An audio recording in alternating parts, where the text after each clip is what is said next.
December 16, 1944, 5:30 a.m., the Ardennes Forest, Belgium.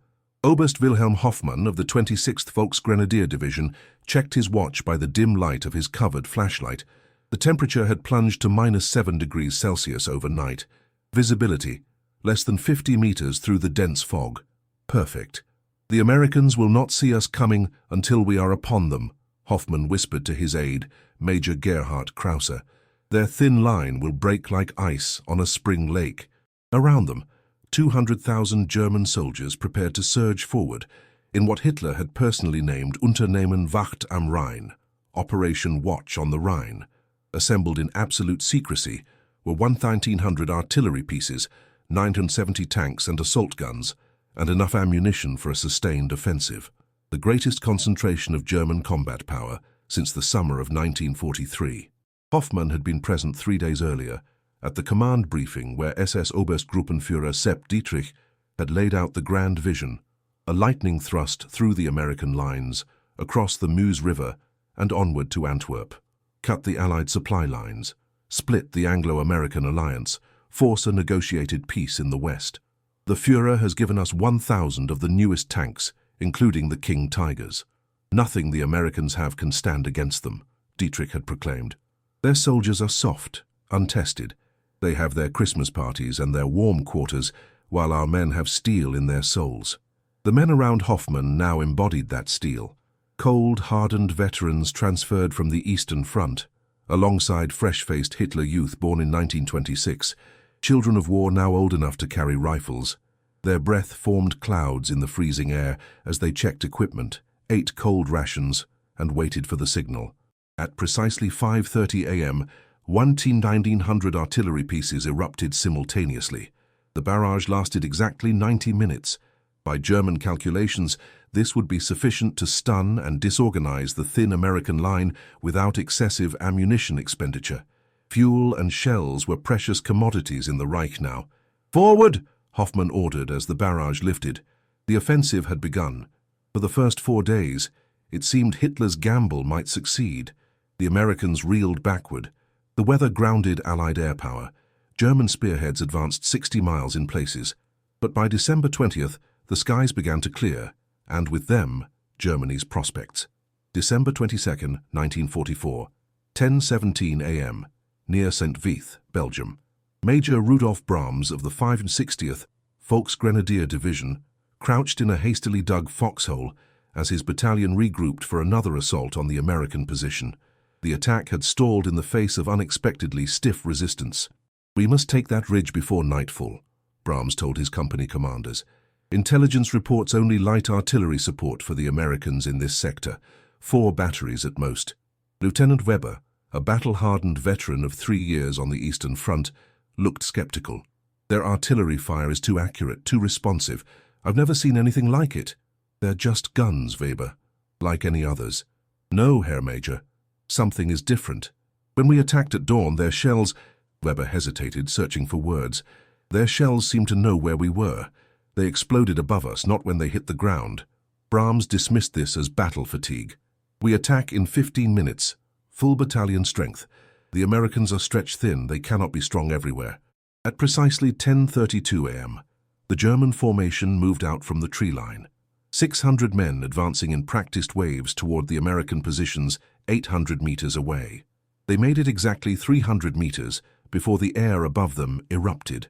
American 105mm shells bloomed in the sky 20 meters above the formation. Not one, not 10, but dozens. Where conventional shells would have buried themselves in the snow-covered ground, these exploded in mid-air, spraying lethal fragments downward in perfect killing cones. In 7 minutes, the battalion ceased to exist as a fighting force. 214 men dead, 178 wounded, the remainder scattered. No artillery had ever produced such devastating effects with so few shells. That evening, a shaken Brahms wrote in his field journal, "Something has changed in the American arsenal. Their shells no longer need to hit us to kill us. They sense our presence and detonate above our heads, creating an inescapable rain of steel. We lost more men from a single artillery battalion today than from an entire Soviet artillery regiment in the East." December 23, 1944. 8:45 p.m. First Army Headquarters, Spa, Belgium. Colonel James Marshall of U.S. Army Ordnance examined the intelligence report with satisfaction. German prisoner interrogations revealed complete confusion about the new American artillery capability devastating their formations. "How many VT-fused rounds have we fired since the offensive began?" General Hodges asked.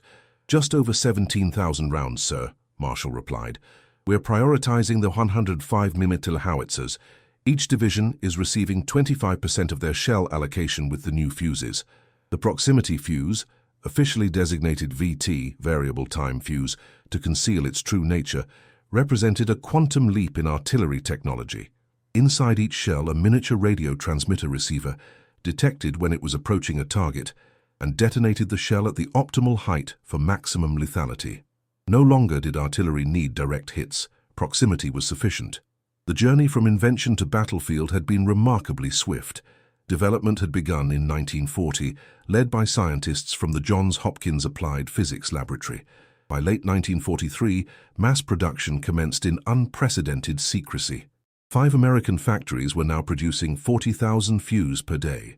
Precision electronic devices, assembled primarily by women working at 24-hour shifts. The factories consumed 25 tons of magnesium daily, along with precious electronic components diverted from other war production. Each fuse contained a complete radio set smaller than a fist, a marvel of miniaturization. Total production cost for the program, $1.1 billion, nearly half the cost of the Manhattan Project. "The Germans have nothing like this?" Hodges asked. "No, sir. Their proximity fuse program never advanced beyond prototype stage. They lacked our electronics industry, our mass production capability." The general nodded, studying the map. "And they still don't understand what they're facing?" "Prisoner reports indicate total confusion, sir. Some believe we have a new type of gas weapon. Others think we've deployed some kind of remote-controlled shells. None have correctly identified the technology." In the end, Germany was defeated not merely by superior forces, but by superior industrial capacity, transformed into technological advantage they couldn't even comprehend. December 24, 1944. 6:17 a.m. Feld Lazarette, 304, 10 kilometers east of Houffalize. Dr. Ernst Schaefer moved methodically between beds of wounded soldiers, his white coat stained with blood despite the freezing temperature inside the converted school building. Heating oil had been rationed to just 20 liters per day, barely enough to prevent hypothermia among the most critical patients. "Another load arriving, Herr Doctor," called a nurse, her face gaunt from too many 18-hour shifts. Schaefer nodded grimly. Since December 20th, the hospital had received 1,744 wounded, nearly triple its capacity. But it wasn't the number that disturbed him, it was the pattern of injuries. "Same as the others?" he asked the medical orderly directing the stretcher-bearers. "Yes, Herr Doctor. All from the 9th SS Panzer Grenadier Regiment, caught in the open near Mannheim." Schaefer examined the first casualty, a young soldier, no more than 18. Multiple fragment wounds covered the top of his body in a distinctive pattern, downward penetrating wounds to the shoulders, top of the head, upper back. Almost none to the lower body. The next soldier showed identical injuries, and the next. Later, in his cramped office, Schaefer wrote in his medical log, "Casualty pattern consistent with previous 5 days. 83% of wounded exhibit fragment injuries exclusively to upper body, consistent with detonations occurring above rather than around them. Fragment size and penetration depth suggest American 105mm shells, but detonation characteristics are entirely novel.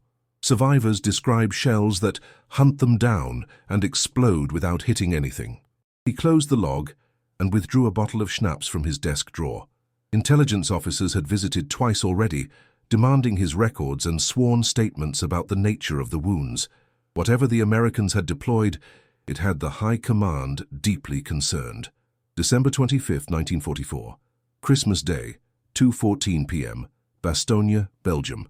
Captain Michael Harrington of the 101st Airborne Division watched as his artillery battery adjusted their 105mm howitzers. Despite being surrounded for over a week, morale among the battered bastards of Bastogne remained remarkably high. The resupply drops had brought not only ammunition and medical supplies, but also something special, 2,400 rounds of artillery shells fitted with the new proximity fuses. Adjust elevation 3 degrees, Harrington ordered. German formation reported moving along the Neff Road approximately 3,000 meters. The battery commander checked his calculations one final time. VT fuses armed, ready to fire. 4 105mm howitzers erupted simultaneously, their recoil systems absorbing the massive backward force of propellant gases accelerating the 33-pound shells. Each shell traveled at 494 meters per second, reaching their target area in just over 6 seconds. Through his binoculars, Harrington watched the distant tree line where German forces were attempting to move under cover. The shells never reached the ground. At precisely 70 feet above the target area, tiny radio transmitters inside each fuse detected the solid mass below and triggered detonation. 4 perfect blooms of grey-white smoke appeared above the trees, each shell releasing 2,100 lethal fragments in optimized downward patterns. Later reports from forward observers estimated 137 German casualties from just 4 shells. Remarkable efficiency, the battery commander commented. With conventional fuses, we'd need at least 24 rounds to achieve the same effect. Harrington nodded, and we have 396 more of these ready to fire. December 26, 1944. 11:22 a.m. Army Group B Headquarters, Germany. Field Marshal Walter Model stared at the classified intelligence assessment on his desk. General Major Werner Heinz of Technical Intelligence had delivered the report personally, bypassing normal channels. "You're certain of this analysis?" Model asked, his voice tight with controlled anger. "Beyond doubt, Herr Feldmarschall," Heinz replied. "The Americans have deployed radio proximity fuses on a massive scale. Our signals intelligence has intercepted fragments of their fire direction communications, confirming deployment of VT technology across the entire Ardennes front." "How long have they had this capability?" "The technology appears to have entered service in limited quantities in late 1943. Initial deployment was restricted to anti-aircraft use in the Pacific, likely to prevent our capturing the devices. First confirmed European theater ground use was December 20th, triggered by our offensive." Model paced to the map table, where colored pins showed the increasingly desperate situation. The offensive was stalling. The weather had cleared, allowing Allied air supremacy to reassert itself. And now this. Production estimates. American industrial capacity likely permits production of 35,000 to 50,000 units daily. We believe they have stockpiled at least 2 million units already. Model's face remained impassive, but his mind raced through the implications. Germany's own proximity fuse program, Kranich, had been abandoned in 1943 due to insurmountable technical challenges and resource limitations. The Reich simply lacked the precision manufacturing capability and electronics industry to mass-produce such sophisticated devices. Countermeasures. Heinz hesitated. Limited, Herr Feldmarschall. Keeping troops dispersed reduces casualties, but slows offensive operations dramatically. Remaining under dense forest cover provides some protection, but constrains movement to roads and paths. We've considered electronic jamming, but lack both the equipment and understanding of the specific frequencies employed. And our own equivalent capability? Non-existent in deployable form, Herr Feldmarschall. That evening, Model sent a tersely worded assessment to OKW headquarters. American deployment of radio proximity fuses represents decisive technological advantage we cannot match nor adequately counter. Casualty rates in exposed formations increased by estimated 500–700%. Offensive operations severely compromised. Request immediate reassessment of strategic objectives in Ardennes sector. When Heinz had departed, Model studied aerial reconnaissance photographs showing the Allied supply buildup. American trucks, 41,000 of them, moved in endless convoys. Each day they delivered 23,000 tons of supplies. By comparison, the entire German Ardennes offensive had begun with just 5,000 tons of fuel, enough for only 60 miles of advance. The stark numbers revealed a truth no amount of Goebbels' propaganda could obscure. America's industrial machine had transformed technological brilliance into overwhelming battlefield superiority with a speed and scale that Germany could not match. In artillery shells, as in tanks, planes and fuel, quantity had a quality all its own. December 28, 1944. 3:42 a.m. Captured American command post near Foy, Belgium. Oberstleutnant Friedrich Weisskopf of German Intelligence Division, Fremde Heere West, carefully examined the abandoned American equipment by the light of a kerosene lamp. The Americans had withdrawn hastily, leaving behind maps, communication equipment, and, most valuably, several unopened crates of artillery shells. "Are these what I think they are, Herr Doctor?" Weisskopf asked the civilian scientist, who had been flown in from Berlin specifically for this mission. Doctor. Kurt Adler nodded, his fingers tracing the distinctive markings on the artillery shell. M48 proximity fuse, the device we've been seeking. With painstaking care, Adler supervised as two technicians disassembled the fuse assembly from the 105mm shell.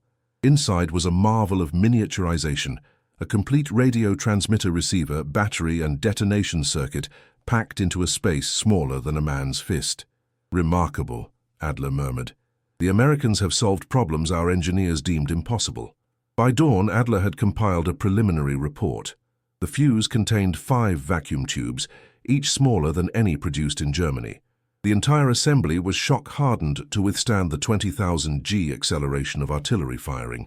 Most impressive was the mass production aspect, each component fitted with machine precision, designed for assembly by unskilled labor. "Could we replicate this?" Weisskopf asked. Adler's laugh was bitter. "With what resources?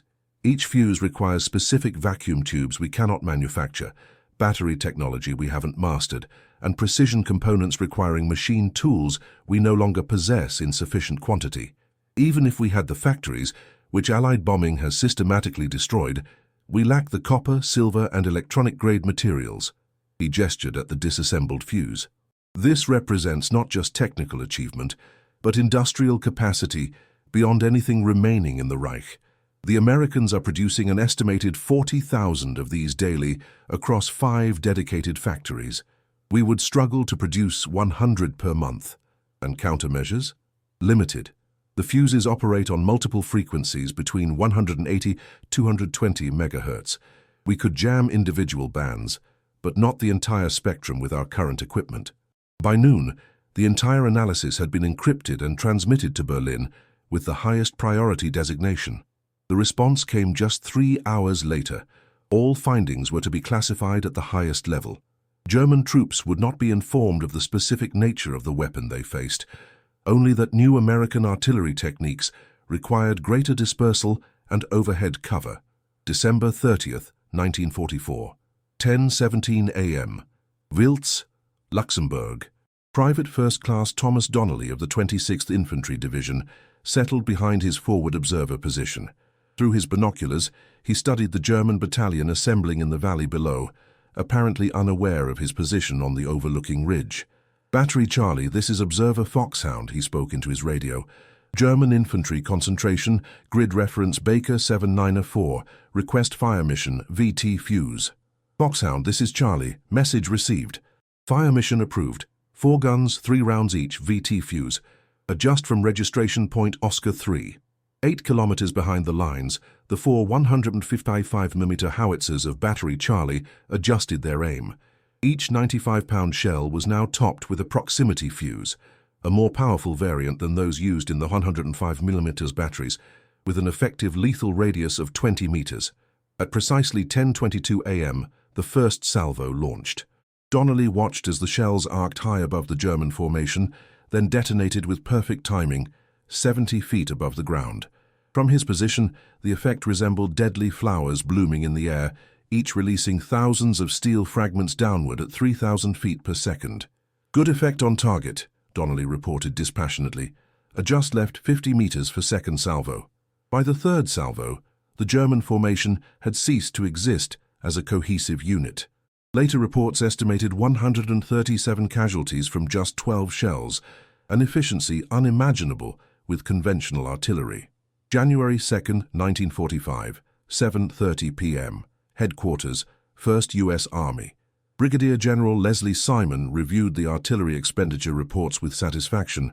Since December 20th, American forces had fired 63,717 VT-fused artillery rounds in the Ardennes sector. "Effectiveness assessments?" General Hodges asked. Preliminary analysis suggests VT-fused shells are 5 to 10 times more effective against personnel than conventional fuses, Simon replied.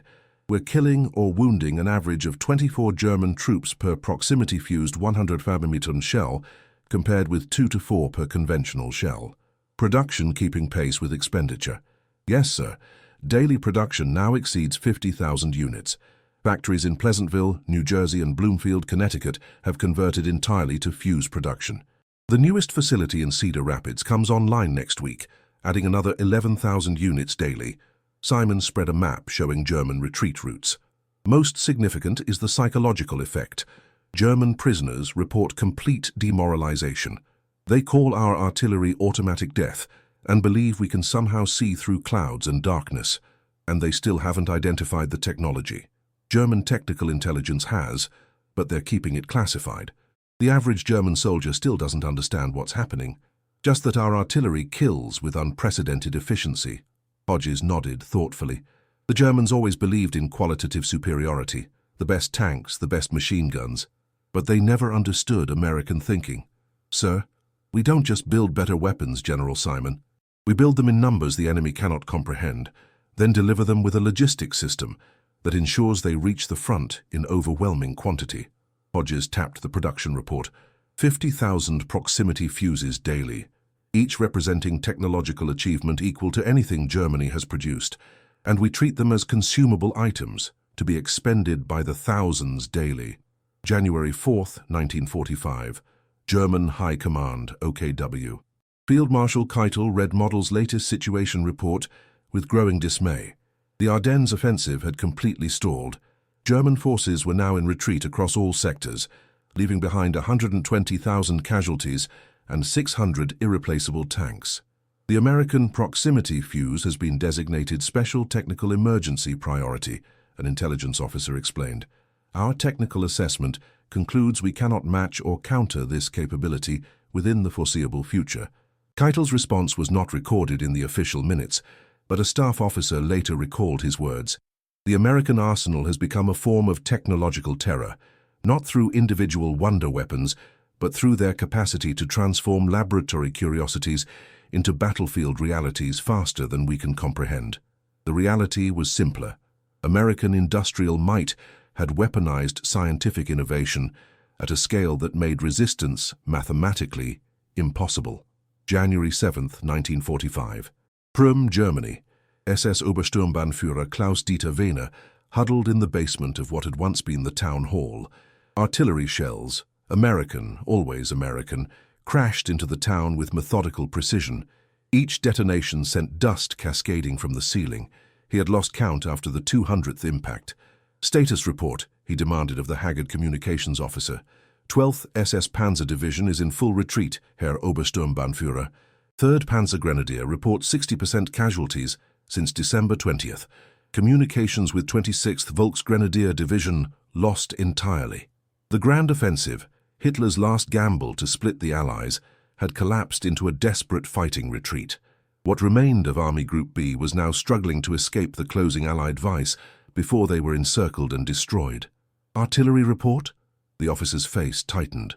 American batteries fired an estimated 7,500 shells into our sector in the past 24 hours. Over half appear to be equipped with the new detonation devices. Wehner had witnessed the effects firsthand 3 days earlier. A pristine forest transformed into a charnel house in minutes as shells detonated above his battalion's assembly area. The invisible, omniscient death that struck from the sky had broken the unit's morale more effectively than any frontal assault. Any response from OKW regarding countermeasures? Only the standing orders, sir. Maintain maximum dispersal. Utilize overhead cover whenever possible. Avoid presenting massed targets. Useless advice when trying to organize a coherent defense or counterattack. The American proximity fuse had changed the fundamental calculus of warfare. Artillery was no longer an area weapon with limited precision. It had become a destroyer of formations, a psychological weapon that made men fear open spaces and daylight itself. As another barrage began, Wehner opened his field journal and wrote what would later be included in the official SS after-action report. The American artillery now kills with a mathematical certainty that defies traditional defensive measures. Their shells create an environment where tactical maneuver becomes impossible. They have not merely achieved fire superiority, they have rendered the battlefield itself uninhabitable at times and places of their choosing. January 10, 1945. Aberdeen Proving Ground, Maryland. Dr. Ralph Baldwin, one of the civilian scientists responsible for the VT fuse development, watched as Army officers studied the latest performance data from the European front. The 101st Airborne Division alone fired 7,000 VT-fused rounds during the defense of Bastogne, the briefing officer explained. Post-battle assessment indicates this firepower multiplication was decisive in preventing German forces from overrunning the surrounded garrison. Baldwin felt a mixture of pride and solemnity. The device he had helped create was undeniably saving American lives while taking German ones with unprecedented efficiency. The journey from theoretical concept to mass-deployed weapon had been remarkably swift by historical standards. The first proximity fuse concepts had emerged in British research labs in 1939. By 1940, the National Defense Research Committee under Vannevar Bush had initiated American development. The technical challenges had seemed insurmountable, creating a miniature radio that could survive artillery firing, operate reliably after weeks of storage in all weather conditions, and cost little enough to be treated as disposable. Current production status? Asked a general Baldwin didn't recognize. As of yesterday, we've manufactured the 4 millionth VT fuse, the Army Ordnance representative replied. Daily production across all facilities now exceeds 70,000 units. Unit cost has been reduced to $18 per fuse through manufacturing refinements. The true American miracle wasn't just the invention, Baldwin reflected, but the industrial mobilization behind it. 5 dedicated factories operating around the clock, employing predominantly female workers, were producing in one day what Germany could not manufacture in a year. German assessment? Another officer asked. Intelligence indicates complete technological surprise. Their own proximity fuse program, Project Kranish, was abandoned in 1943 due to insurmountable production constraints. They simply lack the electronics manufacturing capacity to mass-produce precision devices of this complexity. Baldwin thought about the relative industrial capacities with stark clarity. America produced 60% of the world's electronics before the war even began. The war had only accelerated this advantage. While German factories faced increasing bombardment and chronic material shortages, American industrial capacity had nearly tripled since 1941. January 14, 1945. Western Front Command Conference, Germany. Field Marshal Gerd von Rundstedt, Commander-in-Chief West, faced the assembled staff officers with grim resignation. The room was cold. Coal allocations for headquarters had been cut by 40% to prioritize essential war industries. The Ardennes offensive has concluded, he stated flatly. Final casualty assessment: 80,000 killed, 34,000 missing, 27,000 wounded but returned to duty. Equipment losses include 760 tanks and assault guns, 2,200 aircraft, and 6,000 various vehicles. The room remained silent. These were losses Germany could not replace. Technical Assessment Division has completed their analysis of the American proximity fuse, continued von Rundstedt, gesturing to a thin, nervous-looking civilian. Dr. Kleist, summarize your findings. The scientist stepped forward, adjusting his glasses. The American VT fuse represents a convergence of technical innovation and industrial capacity that we cannot match under current circumstances. Each fuse contains a complete radio transmitter receiver that detects solid objects below and triggers detonation at the optimal height for maximum casualty effect. He displayed a captured fuse that had been carefully disassembled.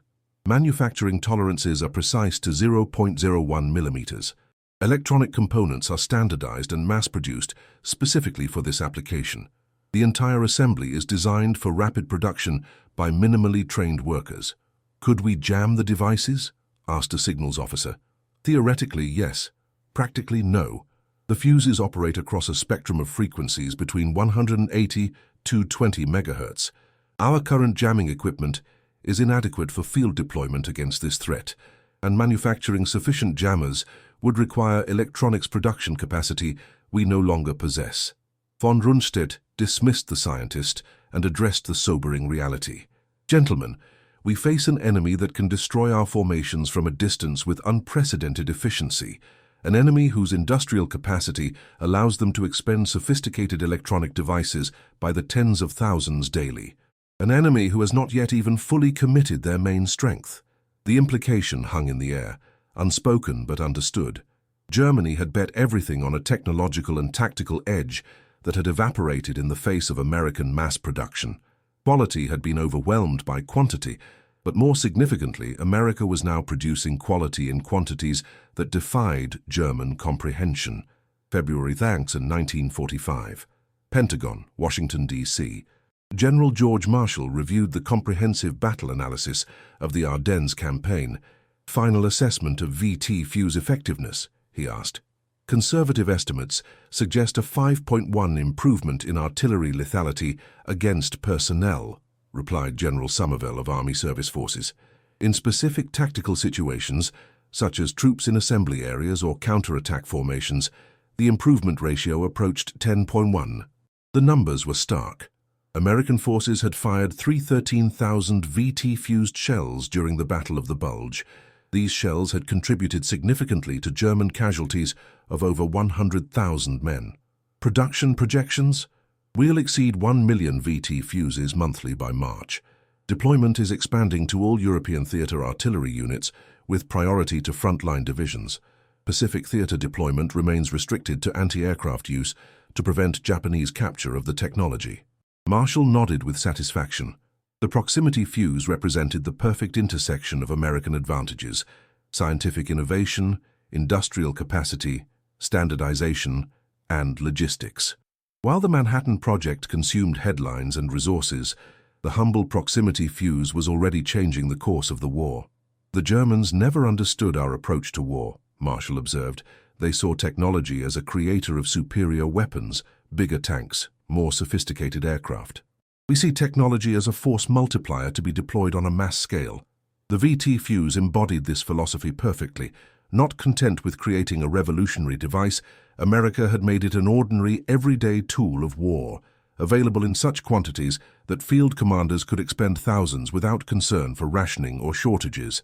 March 15, 1945. American POW Camp, Normandy. Hauptmann Walter Brandt sat across from the American intelligence officer, his posture still military precise despite 3 months in captivity. The interview had been cordial but thorough, focusing on German technical assessment of Allied weaponry. "One final question, Captain Brandt," the American said. "In your professional opinion as an artillery officer, what was the most significant Allied technical advantage you encountered?"